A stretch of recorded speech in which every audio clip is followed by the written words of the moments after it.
So guys इस video में हम लोग डिस्कस करेंगे कि एक हॉलो थिन सिलेंडर है, उसके वजह से बाहर और अंदर इलेक्ट्रिक फील्ड क्या होगा। साथ ही हम लोग ये भी देखेंगे कि पोटेंशियल क्या होगा, अंदर क्या होगा और बाहर क्या होगा। ठीक है, तो चलिए वीडियो शुरू करते हैं।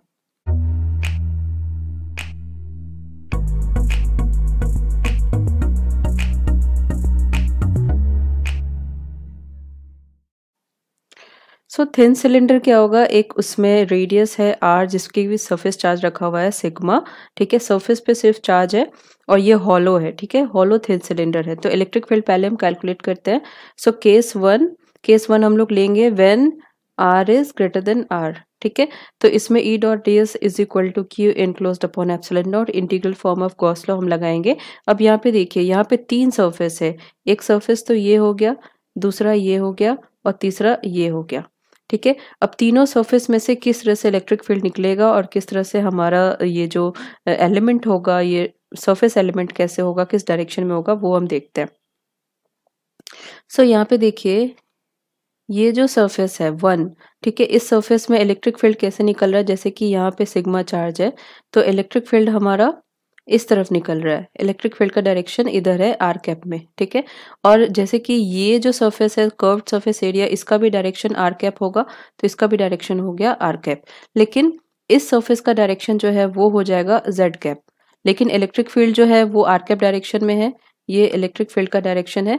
तो ये दोनों आपस में 90 डिग्री बना रहा है, तो ये जो होगा और ये होगा। ठीक है, जो सरफेस 3 के लिए और 2 के लिए, इसमें जो हमारा कॉस थीटा का वैल्यू होगा 90 हो जाएगा, जिसके कारण ये दोनों जो क्वांटिटी है वो 0 हो जाएगा। ठीक है, तो सिर्फ हमारा ये कर्व्ड सरफेस एरिया के लिए हम कैलकुलेट करेंगे कि इसकी वजह से इलेक्ट्रिक फील्ड कहाँ हो रहा है। ठीक है, सो ये तो 0 हो गया, is equal to q enclosed upon epsilon naught. ठीक है, सो ds का क्या हो जाएगा, 2 पाई आर एच यहाँ पे l लेंथ है। ठीक है, हाइट है तो l यहाँ पे मैंने लिया है, सो यहाँ पे 2 पाई आर एल। ठीक है, surface area of this cylinder, curve surface area is equal to q enclosed upon epsilon naught. अब यहाँ पे e का वैल्यू हमें मिल गया आउटसाइड। ठीक है, ये गॉसियन सरफेस हमने बनाया था, इसको कोएक्सियल सिलेंड्रिकल के फॉर्म में। ठीक है, बाहर हमने एक सरफेस एरिया बनाया जिसका कि रेडियस हमने स्मॉल आर लिया था, और इस सिलेंडर का जो रेडियस है वो है कैपिटल आर।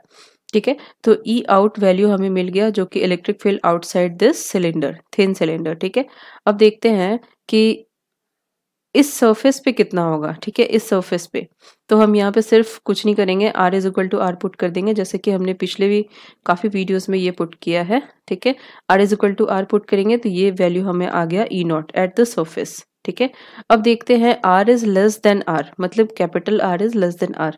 तो इसमें हम अंदर में एक गॉसियन सरफेस बनाएंगे कुछ इस तरह से, जिसका कि रेडियस होगा स्मॉल आर और ये रेडियस जो है वो हमें कैपिटल आर दिया गया है। ठीक है, तो अंदर के हम देख सकते हैं कि सिर्फ सरफेस पे चार्ज दिया गया है, दैट इज सिग्मा।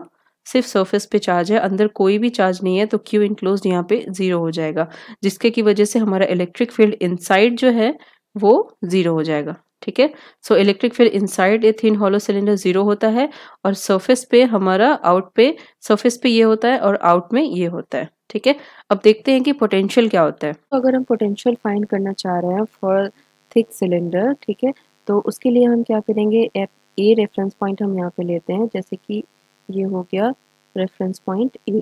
ठीक है, तो अब यहाँ पे हम कोई क्यू नॉट चार्ज रखेंगे, जो कि लाने में हमें वर्क डन जो करना पड़ेगा उसी को हम बोलते हैं इलेक्ट्रिक पोटेंशियल। ठीक है, तो हम इधर से यहाँ पे आ रहे हैं इस डायरेक्शन में, तो इस डायरेक्शन में आते हुए हमें ये पॉइंट मिलेगा एक आर और ये एक कैपिटल आर है। ठीक है, ये हो गया हमारा सिलेंडर का रेडियस, और ये हो गया जहाँ पे हमें पोटेंशियल फाइंड करनी है। तो हम कहाँ से कहाँ तक का लिमिट लेंगे, हमें यहाँ पे पोटेंशियल निकालनी है, इसलिए हम लेंगे ए टू आर। ठीक है, small r. So V out is equal to minus ये जो हमारा लिमिट होगा ए टू आर तक।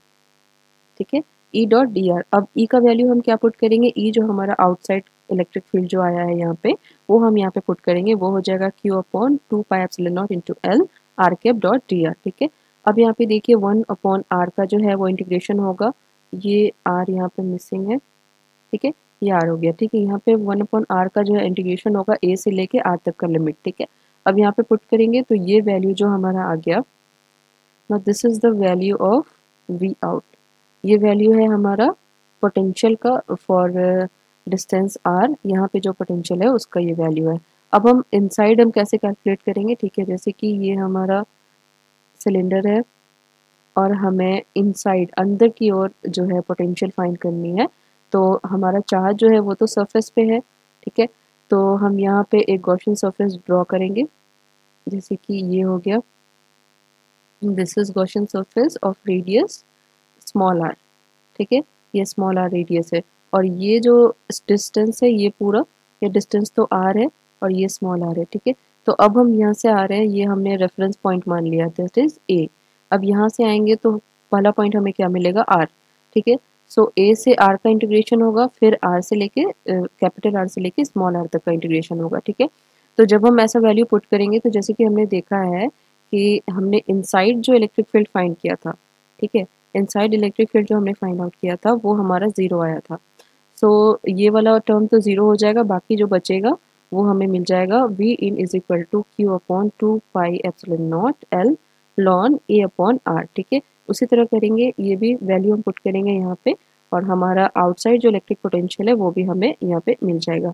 यहाँ पे मैंने ए जो है वो रेफरेंस पॉइंट लिया, this is reference point, okay. So ये हो गया हमारा इलेक्ट्रिक पोटेंशियल और electric field due to thin cylinder, ठीक है, जो कि हॉलो है।